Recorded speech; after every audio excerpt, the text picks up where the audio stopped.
Hi, my name is Matthew. I'm abstinent and grateful since July 28, 2001, because I gratefully weigh and measure 3 meals a day without exception from the Cambridge Gray Sheet. I commit them to my sponsor. I don't eat between meals, no matter what. And abstinence is the most important thing in my life. It's the way I get things done. It's the oxygen mask that I wear so that I can help the person next to me in the plane. It's the only way that I can put others before myself. The food was how I put myself first and last, and in an act of self-destruction. So I wasn't even last. I wasn't there at all. Eating for me was not a form of nourishment. It was a brutal form of self-punishment with food as the weapon. I was so desperate to cram as much food as quickly as possible into my mouth that I wanted to have like a plunger to just shove it down. That's how desperate I was to get that food in me. It had no pleasure, it had nothing. And yet it was my opiate and it zoned me out. It was a momentary counter irritant to the feelings of incredible inadequacy and self-loathing. I mean, I am, and I spoke to someone this today and she disagreed, but I am a compendium of all human weakness. And despite that, despite being a compendium of all human weakness, I'm able to function as if I were a strong person. And it's only because I have the clarity.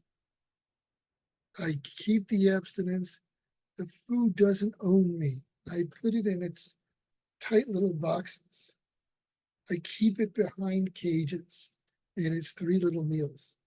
It's I've often shared the story that many long years ago I was in a zoo and there was a keeper who takes care of the tigers, and I was talking to her about, oh, those poor animals behind these bars, and she said those animals don't think of these bars as I didn't holding. understand that. My phone didn't understand that. The those bars, they don't see those bars as holding them in. They see those bars as keeping you out. They give the animals a feeling of safety from us. And we are the danger.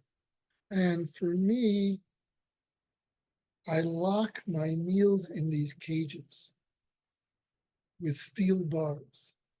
It's all my food is in breakfast, lunch, or dinner. And I weigh that, and I have this bulletproof protection between meals from what that food does to me, how it completely rules me. This is not to say I'm now some sort of angel. I have all my flaws. I still have all the flaws I ever had. The only difference is I can live them in sanity. I live despite them. I accomplish despite them. When I was in the food, I couldn't hold down a job. I was 45 years old and fleeing, not bouncing, fleeing from job to job, fleeing from failure to failure, like little ice floes that were just about to sink into the sea. And I would jump to the next one and jump into the next one, living in constant terror. And that's how I came to abstinence. I didn't come to it. I came fleeing from the disease. The misery was too much. I mean, people who know me know that I make a lot about the slogans, and I think my number one slogan has always been, if you can't remember the miracle, remember the misery. And I stink at remembering the miracle, but the misery is still searing like a burn that hasn't cooled off. And that's how I do it. I came fleeing from it. But once I got here and I shed the weight, I started to notice something else. I started to notice that I could listen, I could hear. These are like superpowers. I could never do that. I could never listen. I could never follow a conversation. I could never run. And it's like and I suddenly had superpowers. It's as if I had sprung wings and could fly, because now I can do those things that normal people do. All right. And that's how miraculous this has always felt to me. I mean, today I woke up feeling grateful for that. Today I felt like I can't believe I'm capable of. I can't believe I'm a person at work who is competent. I saw the words competent and Matthew as antonyms in the dictionary. And it's like there's a peacefulness. I am competent. Not some superstar. Oh my God, I'm the best. No, but I can do my job. I'm competent. And it's a pretty complicated job. And I feel good about myself. I feel legitimately good about myself, not just talking myself up for for self-hyping. And I keep using the word serenity, but for me, that is serene. That is serene. That is such an end of the agony. That's why I always say that abstinence is not a form of deprivation. It is a lavish form of indulgence. It is not an effort. It is the end of an effort. Struggling and struggling in the disease was so hard to do and so impossible. And it took all of my strength, and I still never got anything done. When I became abstinent, it alleviated me of all. It unburdened, it handed my problem to my sponsor. Hey, sponsor, this this food, I can't handle it. This is your problem. You handle it. And that's what I did. And I remember 5 months into my abstinence, I first realized what the gift of surrender is.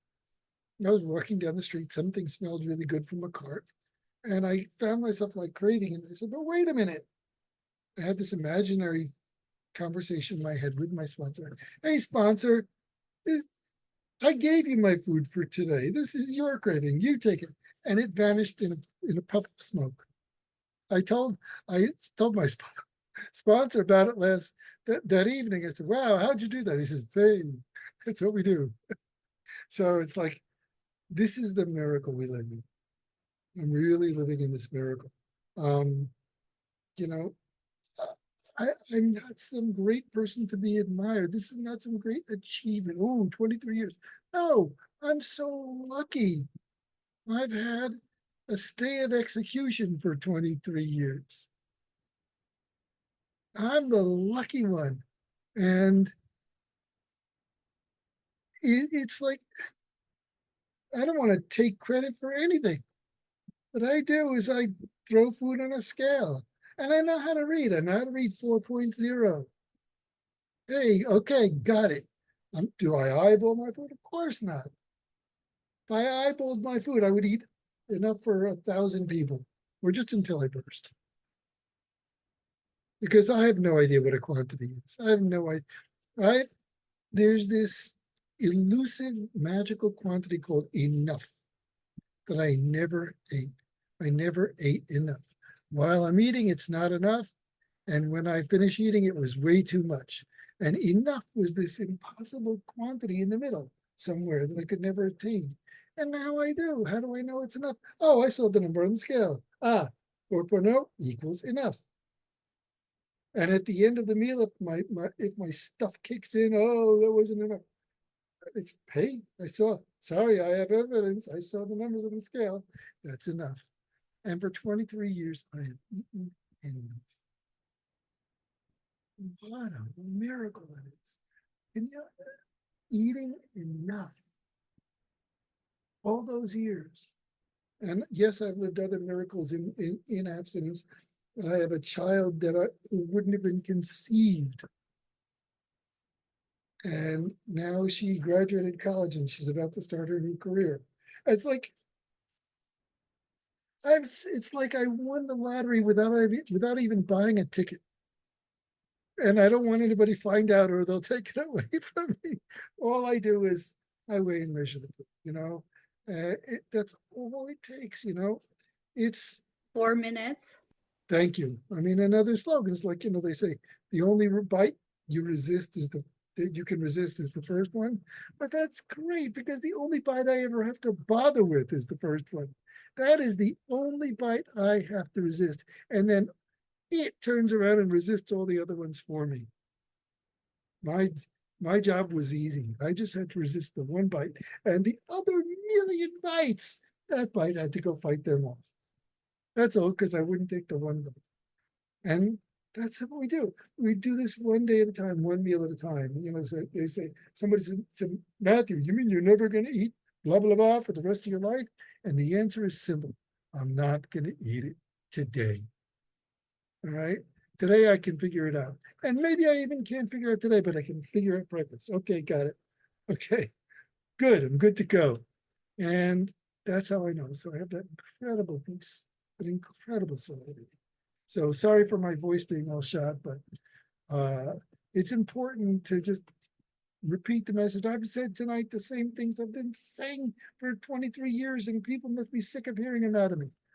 But it's not a performance. I'm not a comedian coming up with new material. No, I'm saying this is how I stay abstinent.